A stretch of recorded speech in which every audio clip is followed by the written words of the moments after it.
విశ్వాసము కలిగిన ఒక వ్యక్తి, భక్తి కలిగిన ఒక వ్యక్తి, భయభక్తులు కలిగిన ఒక వ్యక్తి, ప్రార్థనాపరురాలైన ఒక వ్యక్తి, ప్రార్థనాపరుడైన ఒక వ్యక్తి ఒక నిప్పుగా బ్రతుకుతూ ఉన్నప్పుడు బొగ్గు లాంటి భార్య, బొగ్గు లాంటి పిల్లలు, బొగ్గు లాంటి భర్త ఒకవేళ దేవుడు నీకు అప్పగిస్తే వాళ్ళని నిప్పుగా మార్చవలసిన బాధ్యత నీ మీద ఉంది. మా ఆయన మాట వినడండి. ఎన్ని విషయాల్లో వినలేదు? మీ ఆయన మాట వినకుండానే మీ ఆయనకి లోబడ్డావా? మీ ఆయనకి భార్య ధర్మం ఎంట్లు జరిగించినావు?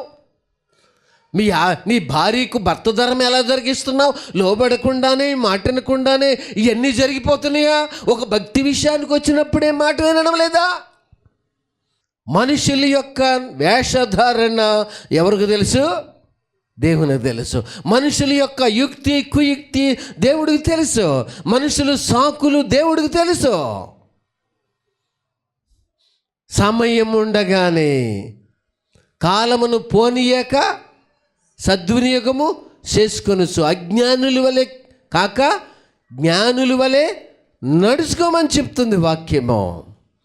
కాబట్టి దేవుని బిడ్డలారా, నీకు అప్పగించి, పిల్లలను దేవుడు నీకు అప్పగించి, ఒక సంసారాన్ని నీకు అప్పగించి శుభ్రంగా కట్టుకో, శుభ్రంగా ప్రేమించు, మంచిగా ప్రేమించు, మంచిగా కట్టుకో, మంచిగా నడిపించు అని అప్పగిస్తే మరి నువ్వేం చేశావు?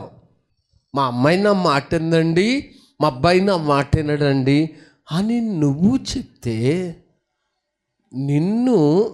నీకు అప్పగించిన పరిస్థితుల్లో మరి దేవుడు నీ గురించి ఏమనాలి? నువ్వు బొగ్గువైతే నీకు అప్పగించిన పిల్లలను నువ్వు బొగ్గుగానే చేస్తావు. నువ్వు బొగ్గువైతే బొగ్గుగానే బ్రతుకుతుంటే నీ భార్యని బొగ్గుగానే నువ్వు చూడాల్సి వస్తుంది. నీ భర్తను నువ్వు బొగ్గుగానే చూడాల్సి వస్తుంది. ఎందుకని నువ్వు వెలిగించబడిన నిప్పుగా నువ్వు బ్రతకడానికి ఇష్టపడలా. నువ్వు బొగ్గువైతే నీ పిల్లల్ని బొగ్గుగానే చూస్తావు. నీవు నిప్పువైతే నీ పిల్లలు బొగ్గైనా నిప్పుగా చూస్తావు. యామాను అనేటువంటి ఆయన నిప్పు కాబట్టి ఆయన 17 మంది సంతతి ఎలా అయ్యారు? ఎలా మారారు? నిప్పుగా మారారు. మా అబ్బాయిని చర్చికి రమ్మంటేనండి మా ఫ్రెండ్స్ ఇంటికి వెళ్తూ ఉంటాడండి, బజార్కి వెళ్తూ ఉంటాడు, సినిమాలకి వెళ్తూ ఉంటాడండి. రాడండి. నువ్వు బొగ్గుగా ఉన్నావు, నీ దగ్గర మాదిరి లేదు, నువ్వు బొగ్గు. నువ్వు మోకరించి నీ బిడ్డను మోకరింపజేసి చిన్నప్పటి నుంచి, చిన్న బాల్యము నుండి నువ్వు మోకరించి నీ బిడ్డని పక్కన మోకరింపజేసిన అనుభవం నేర్పించావా? నీకు అప్పగించిన దాని విషయంలో బాధ్యత కలిగి ఉన్నావా? నీకు అప్పగించిన దాని విషయంలో బాధ్యత, ఎంత బాధ్యత మనకు అవసరమై ఉన్నది. బాధ్యతారహితంగా ఉంటే మన పరిస్థితి ఏమగును? ఒక ఆమె ఫోన్ చేసినారు, టీవీ వాక్యం ఈరోజు. ఆమె అంటున్నారు, నా భర్త నేను 2 సంవత్సరాలు అయిందండి విడిపోయి, కానీ నేను దూరం అయ్యానని నా భర్తకు మెంటలు వచ్చి ఇటు వెళ్ళిపోయాడండి, కనబట్టలేదండి. నేనన్నాను, మరి 2 సంవత్సరాలు అయింది మీరు విడిపోయి అంటున్నారు, మళ్ళీ భర్త కోసం ఎందుకు ఎడుతున్నావమ్మా నువ్వు? నీకు భర్తను అప్పగిస్తే భర్త విషయంలో బాధ్యత లేకుండా ఉండి ఇప్పుడు వెళ్ళిపోయాడు, కనబట్టలేదు, ఎక్కడ వెతికినా అని నీకు దుఃఖము దేనికి? భర్త ఎదురుగా ఉంటే భర్త విలువ తెలియలేదా? భార్య ఎదురుగా ఉంటే భార్య విలువ తెలియలేదా? పిల్లలు ఎదురుగా ఉంటే పిల్లల విలువ తెలియలేదా? అయ్యా, మా అమ్మ చచ్చిపోయింది, మా అక్క చచ్చిపోయింది, ఇక నాకెవరూ లేరయ్యా, నాకు సంతానమే లేదయ్యా, ఆ భర్త కూడా ఎటో వెళ్ళిపోయాడయ్యా. అయ్యా, ఏ సేవకులకు ఫోన్ చేసినా ఫోన్ ఎవ్వరూ ఎత్తలేదు. నేను వెళ్ళే సావాసానికి పాస్టర్ గారు చేసిన ఆయన ఎత్తలేదు, కానీ మీరు ఎత్తారయ్యా, నా కోసం ప్రార్థన చేయండి అయ్యా అని ఏడుస్తున్నారు. దేవుని బిడ్డ, నీకు అప్పగించిన దాని విషయంలో నువ్వు ఎంతవరకు బాధ్యత కలిగి ఉన్నావు? నీకు అప్పగించిన దాని విషయంలో అది ఏదైనా కావచ్చు, అది భర్తే కావచ్చు, భార్య కావచ్చు, ఒక ఆస్తే కావచ్చు, ఒక సంతానమే కావచ్చు. ఎంతవరకు నువ్వు బాధ్యత కలిగి ఉన్నావు? నీకు అప్పగించుతని దేవుడు అంటున్నారు, నీకు అప్పగించాను, సంఘాన్ని నీకు అప్పగించాను. ఈ సంఘములో నువ్వు ఒక మంచి పాత్రగా, ఒక మంచి రూపకల్పన కలిగి, ఒక ఆత్మీయ రూపము కలిగి, భక్తి రూపము కలిగి, ఇటు సావాసములో అనేకులకు మహిమకరముగా, ఆశీర్వాదకరముగా, దీవెనకరముగా బ్రతుకుతావన్న ఉద్దేశంతో ఇటు సావాసానికి నిన్ను తీసుకొచ్చి ఈ సావాసాన్ని నీకు అప్పగించాను. నీ బంధువులు అవిశ్వాసులై, భక్తిహీనులై, భక్తి లేకుండా ఇష్టం వచ్చినట్టు లోకస్తులై ఉన్నారని నేను ఎరిగి వారిలో నుంచి నిన్ను వేరు చేసి ఇట్టి సావాసమును నీకు అప్పగించాను. సావాసం విషయంలో నువ్వేం చేయలేదు, ఏం చేయట్లేదు, బాధ్యతగా ఉండడం లేదు. నీ బాధ్యతను మర్చిపోతున్నావు. నీకు అప్పగించిన సహవాసం విషయంలో, నాది ఇది సహవాసము, దేవుడు నాకు అప్పగించారు, నేను భక్తి చేసేది ఇక్కడ, పరలోక గవినిదే, దేవుని రాజ్యానికి వెళ్ళడానికి మార్గం ఇదే, పరలోకపు గవినిదే, స్వస్థత పొందే స్థలం ఇదే, దీవెన పొందే స్థలం ఇదే, ఆశీర్వాదం పొందే స్థలం ఇదే, సమాధానం కలిగి జీవించేది ఇక్కడే, అభివృద్ధి పొందేది కూడా ఇక్కడే. నీకు అప్పగించాను. చూసారా, దావీదుని దేవుడు నాతానును ప్రవక్త ద్వారా మాట్లాడుతున్నారు. యోధావారిని లేక ఇశ్రాయేలు వారిని, యోధావారిని నీకు అప్పగించాను. దేవుడు నీకు ఎన్ని అప్పగించారు? తిండి లేక ఇబ్బంది పడుతున్న నీకు సమృద్ధి అయిన తిండి నీకు అప్పగించారు. ఒక బ్రతికే మార్గము నీకు చూపించారు, లేక మనకు చూపించారు. నీకు అప్పగించాను. బ్రతకడానికి అనువుగా ఉండే మార్గాన్ని నీకు అప్పగించాను. నేను నీకేమీ తక్కువ చేయలేదు, నీకు అప్పగించాను. బండి లేదని ఎదురు చూస్తున్న నీకు బండి అప్పగించాను. నీ జీవితంలో ఇల్లు లేదని బాధపడుతున్న నీకు ఇల్లు అప్పగించాను, ఇళ్ళ స్థలాన్ని అప్పగించాను. కానీ బాధ్యత ఏది ప్రియులారా? కాబట్టి 9వ వచనం, నీవు యెహోవా మాట తృణీకరించి ఏం చేశావు?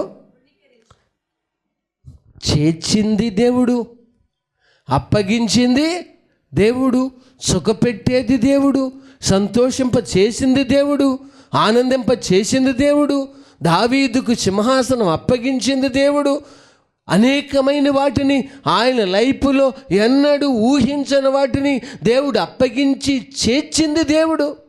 కానీ ఏం చేసినారటీనా? యెహోవా మాట అంటే జీవము గల దేవుని మాట ఏం చేశారైనా? తృణీకరించి. ప్రియమైన దేవుని బిడ్డలారా, తృణీకరించి. ఈ రోజున సహవాసమును ఎంతమంది తృణీకరించినారు? నీకు అప్పగించిన సంఘమును నువ్వు తృణీకరిస్తే, నీకు అప్పగించిన నిన్ను రక్షించిన దేవుని తృణీకరిస్తే, దేవుని వాక్యాన్ని తృణీకరిస్తే, వాక్యము నాతోనే మాట్లాడుతుందని వాక్యాన్ని తృణీకరిస్తే,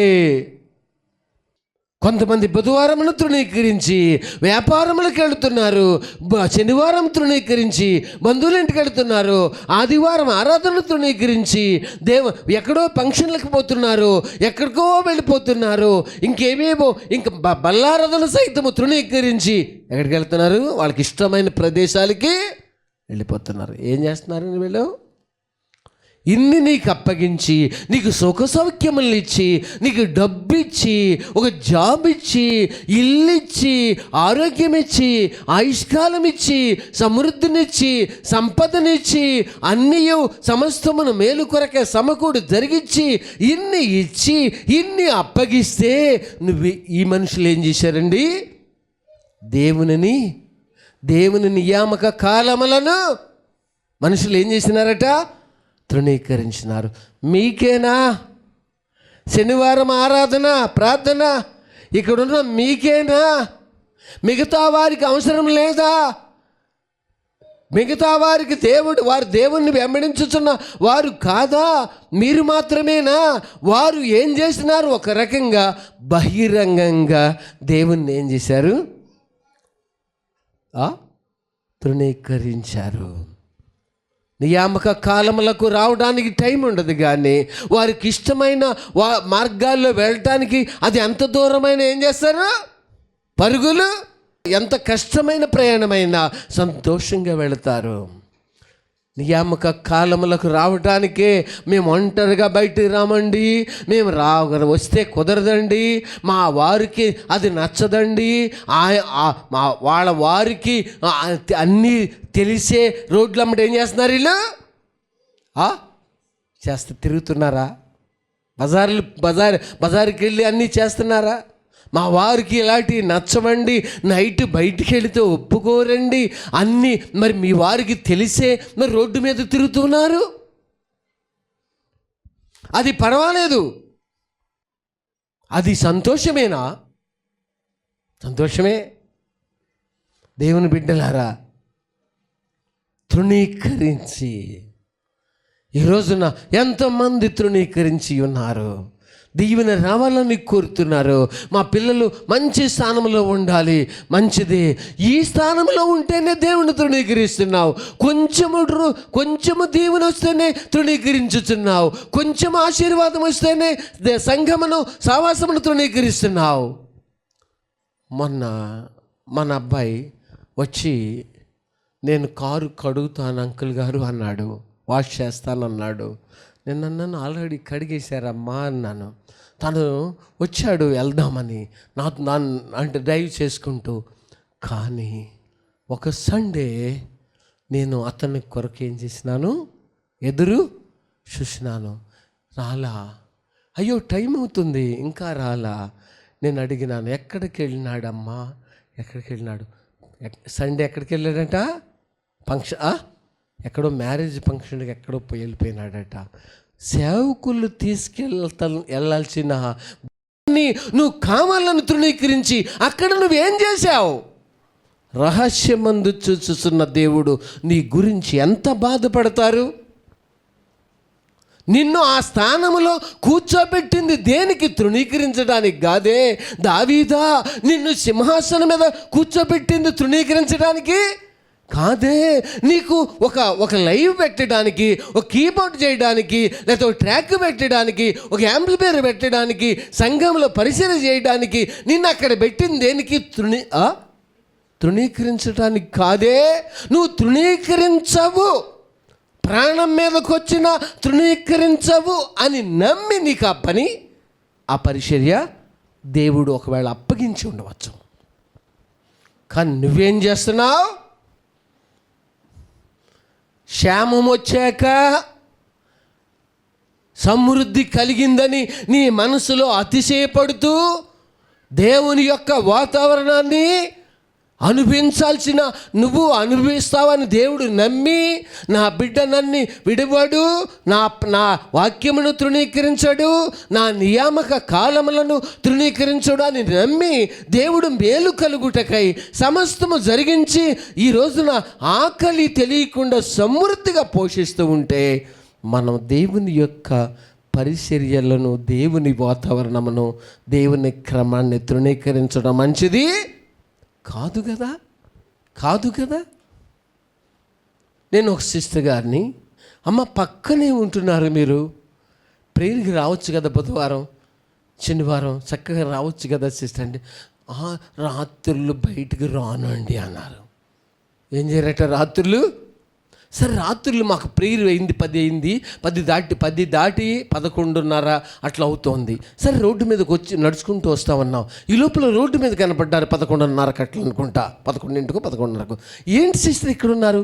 అబ్బాయికి బాగోలేదని హాస్పిటల్కి అంటే, అప్పుడు నైట్ ఏం చేయొచ్చు? బయటికి రావచ్చా? దేవుని బిడ్డలారా,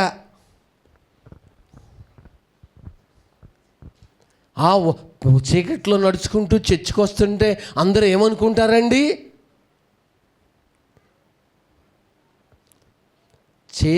వెళ్ళే ప్రతి పరిస్థితులను బట్టి ఎవరు ఏమనుకోకుండానే మనుషుడు భూమి మీద కాలం గడిపేస్తున్నాడా?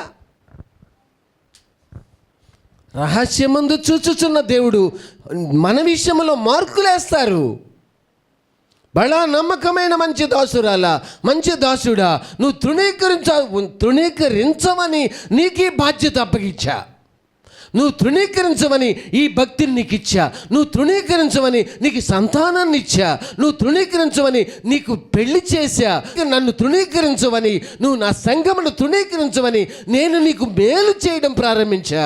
కానీ ఈరోజు నువ్వు నన్ను ఏం చేస్తున్నావు? ఎవరో ధనవంతులు వాడాల్సిన బండి నీకు అప్పగించా, కానీ నువ్వు నన్నేం చేస్తున్నావు? నిన్ను ఒక పాత డొక్కు సైకిల్ మీద ఉంచలేదే. ఆ సైకిలే లేకుండా పాత చెప్పులతో ఈశ్వరమంటూ ఉండలేదే, నువ్వు ఉంచలేదే నిన్ను. అన్నీ ఇచ్చిన తర్వాత బండి కావాలి. బండి ఉంటే ఖచ్చితంగా నియామక కూటాలు మానను అని నిబంధన చేసుకున్న ఫ్యామిలీస్, కుటుంబాలు చాలామంది బండి ఇచ్చిన తర్వాత వాళ్ళు ఏమని తలంచినారో తెలుసా అండి? బండి ఇచ్చిన తర్వాత అయ్యో మేము బండి వెళ్ళి రావటానికి ఇలా వారానికి ఆదివారం నుంచి శనివారం వరకు ఈ వారానికి పెట్రోల్ చాలా అవుతుంది. కాబట్టి కొన్నిసార్లు మనం పెట్రోల్ ఏం చేయాలి? వెళ్ళకుండా సేవ్ చేసుకుందాం. బండి ఇచ్చింది సేవ్ చేయడానికా? నీకు బండి ఇచ్చింది సేవ్ చేయడానికా? బండి లేదన్నప్పుడు బండి ఇచ్చింది ఎందుకు? ప్రియమైన దేవుని బిడ్డలారా, సరి అయిన స్థితి లేనప్పుడు సహవాసము నీ కోసము ప్రార్థన చేసి, సహవాసము నీ కోసము ఎన్నో విధాలుగా ధైర్యపరిచి బలపరిచి నీ పేదరికమును మర్చిపోయేలాగా నీ కొరకు విజ్ఞాపన చేస్తే కొంచెం తెప్పరిల్లిన తర్వాత ఇట్టే సహవాసము నచ్చలేదని నువ్వు పొలిమెరలు దాటి ఎక్కడికి వెళ్తున్నావు? అక్కడ నచ్చిందా నీకు? అంటే యేసు ప్రభు ఏమైనా విభజించబడ్డారా?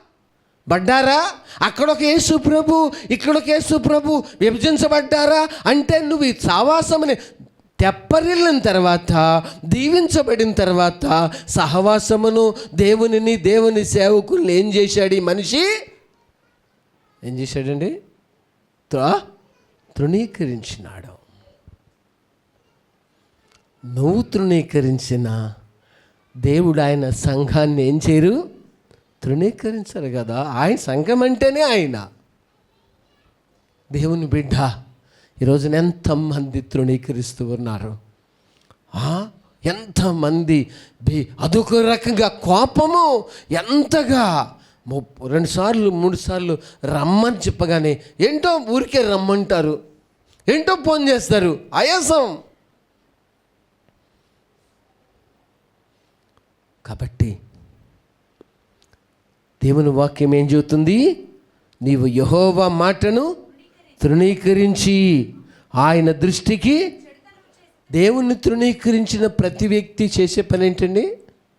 పాపమే చేస్తాడు. సంఘమును తృణీకరించి పాపంలో పడిపోతాడు. సేవకులను తృణీకరించిన ప్రతి వ్యక్తి పాపమే చేస్తాడు, చెడుతనమే చేస్తాడు. వాక్యాన్ని తృణీకరించిన ప్రతి వ్యక్తి వాళ్ళ జీవితంలో చెడిపోయే బ్రతుకుతారు. ఎందుకంటే నిన్ను మంచిగా చెక్కడానికి వాక్యము వినాల్సిన మనిషి తృణీకరించినప్పుడు ఇక ఎక్కడ పడతాడు మనిషి? లోకంలో చెడుతనంలో పడిపోతాడు. కాబట్టి దేవునిని తృణీకరించి ఏం చేసినాడు ఈయన? ఆయన దృష్టికి చెడుతనము చేసితివేమి? హిత్తీయుడగు ఉరియాను కత్తి చేత సంపించి తర్వాత అప్పగించితిని. ఇది చాలదని నువ్వు అనుకొని ఎడలా. దేవుడు ఏమంటున్నారు? ఒకవేళ నీకు ఇన్ని చేర్చి, నీకు ఇన్ని అప్పగించి, నీకు కావలసిన వాటిని ఎన్నో అప్పగించిన తర్వాత ఒకవేళ ఇది చాలదు ప్రభా అని అంటే ఏం చేస్తాను నేను? మరీ ఎక్కువగా ఏమన్నారు? చాలదని నువ్వు అనుకునేడలా నేను మరి ఎక్కువగా నీకు ఇచ్చి ఉందును. ఇది చాలదని నువ్వు అనుకుంటే ఇది చాలదన్ను అనుకుంటే మరి ఎక్కువగా నీకు ఇచ్చిందును. చూసారా, దేవుడు తినటానికి బతకడానికి నీకు ఆకలితో చంపకుండా, ఆకలితో మనుషులు చావకుండా, ఆకలితో మనుషులు ఇబ్బందుల పాలు కాకుండా బ్రతకడానికి దేవుడు సమృద్ధినిచ్చి మనకు ఆకలి అంటే ఏంటో తెలియకుండా చేస్తే ఇది దీనితో ఏం చేయక, తృప్తి చెందక, కలిగిన దానితో తృప్తి చెందక, దేవుడిచ్చిన దానితో తృప్తి చెందక, దేవుడిచ్చిన కృపలు, దేవుడు చేర్చిన మేలులు, దేవుడు అప్పగించిన వాటన్నిటి విషయంలో తృప్తి చెందక మనిషి ఏం చేస్తున్నాడట, ఇది సాలక ఏం చేశాడు, దేవుణ్ణి తృణీకరించి చెడుతనము చేశాడు, దేవుని మాటను తృణీకరించినాడు. ఇది సాలదని నువ్వు అనుకుని నెడలా, ఈ డబ్బు సాలదని నువ్వు అనుకుంటే, లేకపోతే ఈ ఆదాయము సాలదని నువ్వు అనుకుంటే, ఈ రూపాయి నాకు సరిపోవట్లేదని నువ్వు అనుకుంటే, నేను మరి ఎక్కువగా నేను నీకు ఇచ్చిందని కదా. నన్ను తృణీకరించి, భక్తిని తృణీకరించి, వాక్యాన్ని తృణీకరించి, పరిశుద్ధతను తృణీకరించి, దేవుని రాజ్యాన్ని తృణీకరించి నువ్వెందుకు ఈ చెడుతనము చేశావు? ప్రార్థన చేసుకుందాం. ఇది చాలదని నువ్వు అనుకుని నెడలా మరి ఎక్కువగా నేను నీకు ఇచ్చేందును. చాలదని నువ్వు అనుకుని నా యొద్ద కనిపెడితే, చాలదని నువ్వు అనుకుని నా యొద్ద నువ్వు నిరీక్షిస్తే,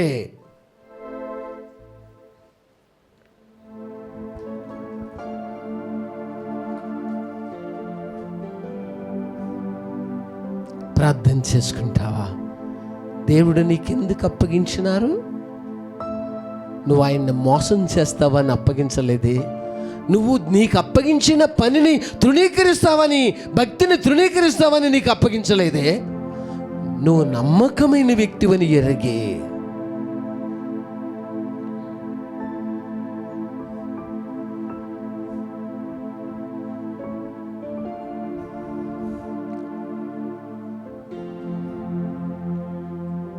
దావీదు దేవుణ్ణి తృణీకరించి భయంకరమైన పాపములో పడిపోయాను. దేవుణ్ణి తృణీకరించి శాపములో పడిపోయినాడు. దేవుణ్ణి తృణీకరించి నీ ఇంటి వారికి సదాకాలము యుద్ధము. ప్రభా, నీ ఇంటి వారికి సదాకాలము యుద్ధము. కాబట్టి నీ ఇంటి వారికి మూలముననే నేను నీకు అపాయం పుట్టింతును. నీ ఇంటి వారికి సదాకాలము యుద్ధము కలుగును.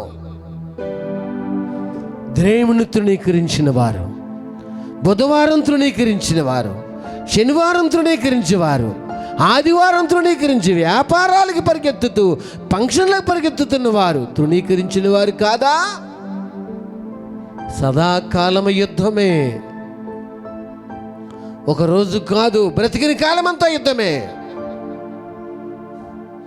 మనిషి దీవెన చేత, దేవుడిచ్చిన వాటి చేత, దేవుడు చేర్చిన, దేవుడు అప్పగించిన వాటి చేత తృప్తి చెందక సదాకాలము యుద్ధములు కోరుకుంటున్నాడు, సదాకాలము శ్రమలు కోరుకుంటున్నాడు, సదాకాలము దుఃఖము కోరుకుంటున్నాడు.